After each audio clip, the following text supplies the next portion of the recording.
So welcome this afternoon to the meeting of the Jamies. Yes, Jamie and Jamie. I like this club. This is Jamie. I don't hold it against her. She spells it wrong. You spell it wrong. But it's still a great name. So we are here at the Healing Together conference sponsored by An Infinite Mind. And I met Jamie a little while ago now when she reached out to me over email after having read my kind of official coming out article in 2018. Is that how we connected? I think that's what it was. Yeah. Because for a lot of you who follow my work and know my story, I dipped my toes out in 2011 when I wrote EMDR Made Simple, talking about having been treated for dissociation and self-injury and suicidal ideation. But as of 2018 is when I really made that, yep, I have DD. And I'm going to use singular we language when it's appropriate because that's how I think. And so much of the hesitancy I had on teaching about dissociation, even in EMDR up to that point, was I knew I could not do it candidly and fully from my own lived experience. And then some life things happened that told me, no, just do it. And I'm glad I did. You have to live your truth. So Jamie, tell us your story, because this conference is just fascinating me that it gives survivors and professionals a chance to really heal together and be out. So it does. That's hence the name. It's Healing Together. And the Healing Together takes on several different meanings. So we look at healing together as healing together within our internal communities. So within, so you can heal together with your all different sides of yourself. So your professional self, your personal self, all the opportunity to come together and heal within your system. And then we look at healing together as a way for the DID community to come together with themselves. So other people with DID can come and help other people with DID and dissociative disorders of any kind really connect with each other. And then the more global looking of healing together is bringing the clinicians and supporters and people who live with DID or DDs to come all together and learn how to heal within your family structure and your family units. So it's all encompassing. So this is the 10th year of the conference. 10 years.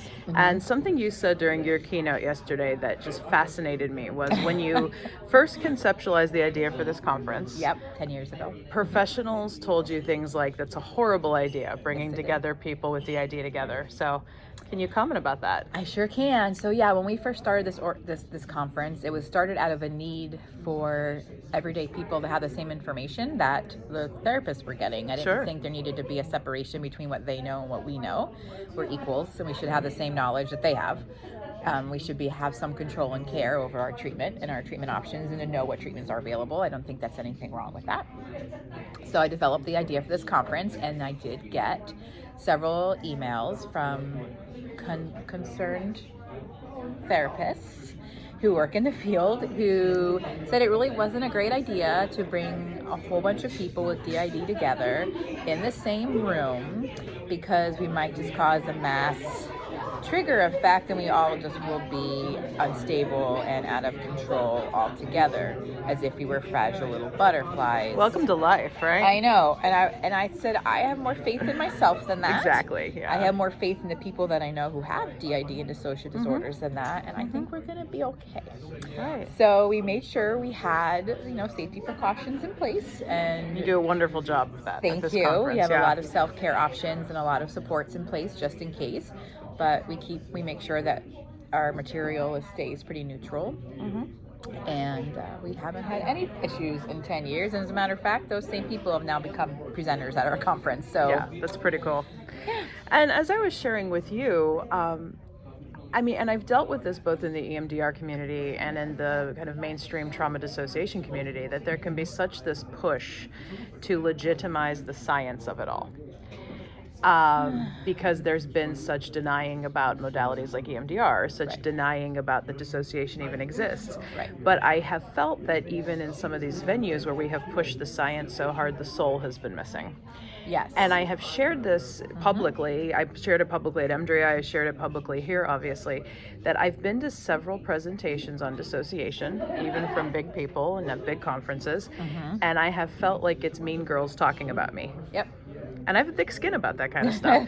Yet I just have always believed that there's a bigger voice that has to be heard here. And I knew Because this question came up yesterday in my presentation, kind of like, how does one come out as someone in my position? And I think where I have the privilege is that I let myself get established first before I fully came out at this level. I did the same thing. Even though I had been dipping my toes in. I did the same thing. But I think looking at my story, and I'm curious to know what you've experienced, one of the most rewarding parts of my work, and I remember this was after the toe dip in 2011, 2012. A professional came up to me at a training saying, I can't believe another professional's talking so candidly about dissociation. Like, me too. And it really had that kind of me too phenomenon. And then when I wrote the big article, probably the most touching thing for me was the letters I got from other clinicians coming up to me at my trainings, saying, again, I can't believe someone in your position did it, but thank you, because I have been so afraid to talk about this candidly because of, this is the most misunderstood condition. Yes, so much so. So much. Go on.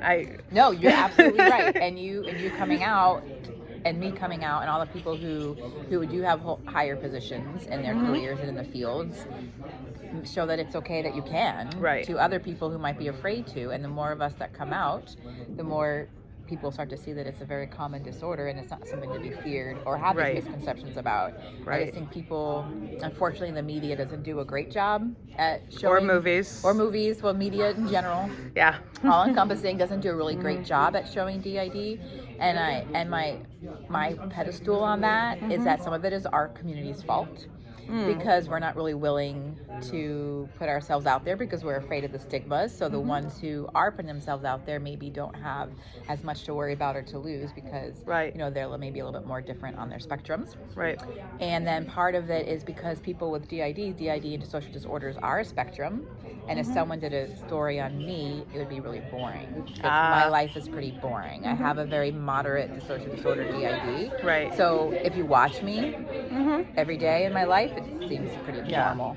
So it's not very exciting either. And in my experience, I have the unspecified dissociative disorder. So I've never really been affected by blanking out time and some of the other traits we might associate with DD, but it is the same spectrum. It's the same idea. And even that can trip people up pretty significantly. And something I try to emphasize in a lot of my advocacy about it is everything that makes me cool is because of the way my mind is built. Or the way my mind kind of was predisposed to be built and then got that way more because of unhealed trauma. And I mean, the fact that I can see the world through all these different lenses, the fact that anybody who's ever watched this and has called me brilliant, this is why. That is so true. We're all brilliant because everyone says, oh, you're so talented in the field in which you're in. I'm a teacher. I'm a preschool teacher for public school system, and I work in the homes doing behavioral therapy for children. And everyone's, oh, you're so good at your job. You're so smart. You seem to really understand the children. You connect so well. Well, I connect so well with my students because I have this amazing brain that understands what it's like to be a child with autism, to be a scared child, a traumatized child. So I understand these children more whole child focused than just one aspect of them. These amazing brains that help us to translate, that help us to sense what we're getting into, these amazing brains that help us see the world not in black and white, not even in shades of gray, but in a spectrum of rainbow, in a spectrum of all these kind of prismatic viewpoints, which is why I write so well. That's why I can speak the way I do. That's why I believe I'm a good therapist. So it's fascinating, and I really have enjoyed this opportunity to connect with people from different professions here. It's all walks of life here, which I think is one of the greatest things that where it's all walks of life, it's all levels of professional, it's all levels of healing, and it brings everybody together, and we don't label who's who. So it makes a really even playing field. So you don't know everyone has to be, but they are anyway, but respectful to everybody, because you don't know if you're talking to a clinician, a person with DID, or their loved one. So it makes it very even playing field that everyone here is equal no matter who you are. And why I love that is I've spoken publicly that the way to move and change the helping professions is to get out of the us versus them mentality. Yes, so much.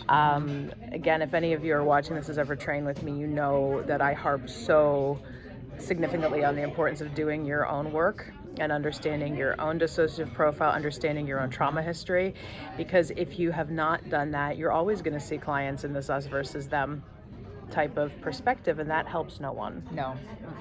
So what do you It's see? a we. It's a we. It's a we. We like we, Yeah, I obviously.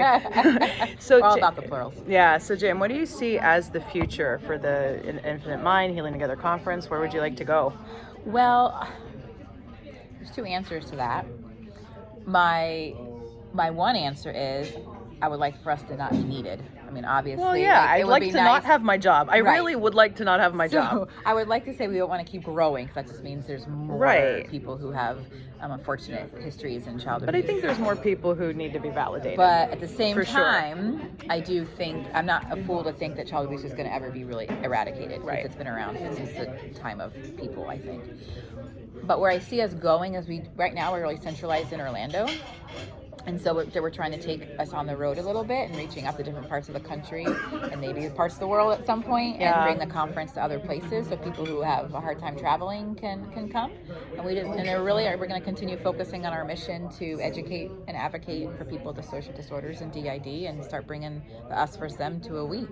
And we could talk off camera, but some of my crew that's here with me wants to bring one of these to Ohio. All right, we'll take it. Our only requirement right now is we need a location. That's it, because we want to make sure the location is very important to us, because it has to be a safe space.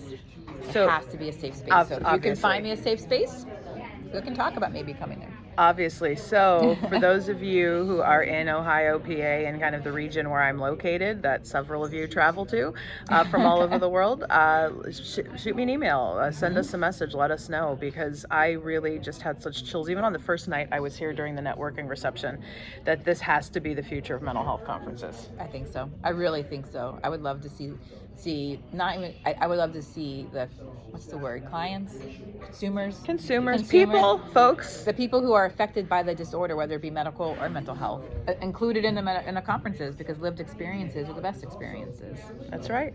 Jamie, thank you so much. Thank you so much. So thank you for joining us for the interview, and please check out, how do we find you on the interwebs? And infinitemind.com? It's Infinite Mind with an A-N in front of it. Yeah, infinitemind.com. And infinitemind.com.